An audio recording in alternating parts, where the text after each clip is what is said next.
नवे शिक्षक विद्या जोशी हे सुद्धा बदनाम आहेत असं प्रियंका गांधी संसदेत म्हणाल्या. त्यानंतर बाहेर ते असं म्हणाले की मी ठाम आहे, ते सत्य आहे, ते सुद्धा दोषी आहेत. मी त्यांची एक क्लिप पाहिली जिथं जे बिल्किस बानोचे बलात्कारी होते त्यांच्या स्वागतासाठी काहीतरी बोलले ते. तर देशाचा शिक्षा मंत्री हा बलात्काऱ्यांचं स्वागत करतो, त्यांची तारीफ करतो, हे तर म्हणजे प्रधानला काढून अजून एक विचित्र माणूस बसून ठेवलेला आहे. काय मेसेज देताय तुम्ही देशाला की जो शिक्षा मंत्री आहे तो बलात्काऱ्यांचा सपोर्ट करणार, त्यांचं स्वागत करणार? पण हे लोक करणार पण काय? यांच्या पक्षात दुसरे कोणते लोक आहेत? सगळी गुंड भरलेली आहेत. कुलदीप सेनगर झाला, काय होता यांच्या सरकारमध्ये? काय ते जे राम रहीम आहेत ते पेरोलवर बाहेर येतात. तर गुंड आणि बलात्काऱ्यांचं समर्थन करणारी ही सरकार आहे. कंगना रावतांची एक चर्चा होते, ते जनरेशन गटार असं म्हणते जेनजीला, आणि त्यावरून आता बरंच वाद होते. कंगना राणावतबद्दल काय बोलू, मला काही एक असं चित्र दिसतंय सोशल मीडियावर की झेंझीला सपोर्टही केला जातोय आणि त्याच सोशल मीडियावर झेंझीला आता ट्रोलही केलं जातंय, संस्कारांची आठवण करून दोन्ही बाजू चालवल्या जातात. जेनझीला ट्रोल केलं जातं, मला याच्यावर कळत नाही जेनझी आहे कोण? जे मुलं आज 15 ते 25 ते 28च्या वयोगटातले, त्या मुलांना ट्रोल करून भेटणार काय?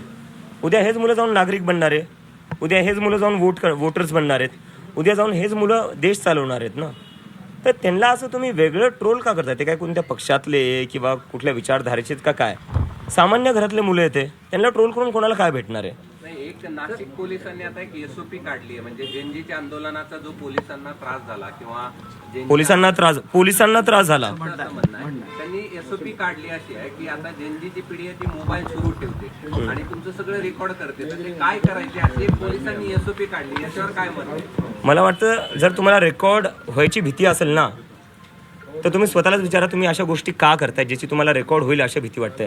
आम्ही आंदोलन केलं, कॅमेऱ्यांसमोर केलं, मीडियाचे कॅमेरे होते, पोलिसांचे कॅमेरे होते, माझ्या चेहऱ्यावर तर 24 तास दिल्ली पोलिसांचा कॅमेरा होता. आम्ही तो घाबरलो नाही कोणती गोष्ट रेकॉर्ड होण्यापासून. जर पोलिसांना काही रेकॉर्ड होईल याची भीती वाटते, याचा अर्थ पोलिसांच्या मनात काही ना काही वाईट करायचं आहे म्हणूनच भीती वाटते ना. नाही तर पोलिसांना काय भीती वाटली पाहिजे रेकॉर्ड करायची? एसओपी केली आहे त्यांनी. एसओपी करण्यापेक्षा काय करू नये असं सांगताय? मला वाटते काय करावं ना, संविधान फॉलो करावा पोलिसांनी. देशातली जी पोलीस आहे ती एका पार्टीची पोलीस नाही, ती या देशाची पोलीस आहे, ती संविधानावर चालणारी पोलीस आहे, BJPच्या व्हॉट्सॲप फॉरवर्ड चालणारी पोलीस नाही आहे. आणि जर तुम्हाला BJPचेच ऑर्डर फॉलो करायचे असतील आणि देशाचं संविधान बाजूला ठेवायचं असेल तर खाकी पॅन्ट काढून खाकी चड्डी घाला, BJPच्या हेडक्वार्टर समोर उभा राहा आणि म्हणा मे भी चौकीदार.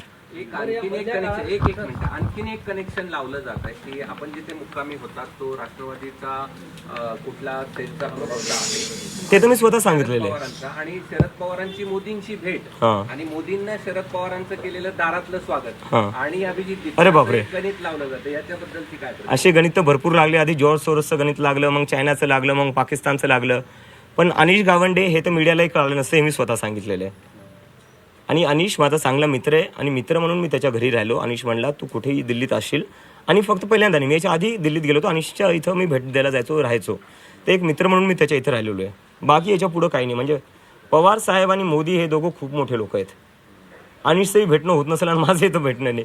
पवार साहेबांना तर मी तेव्हा पहिल्यांदा भेटलो जेव्हा ते जंतर मंतरवर आले, आणि तेही याकरता आले होते, त्यांना विचारायचं होतं जी मारहाण झाली होती मुलांना त्याच्याबद्दल ते चर्चा करण्यासाठी आले होते.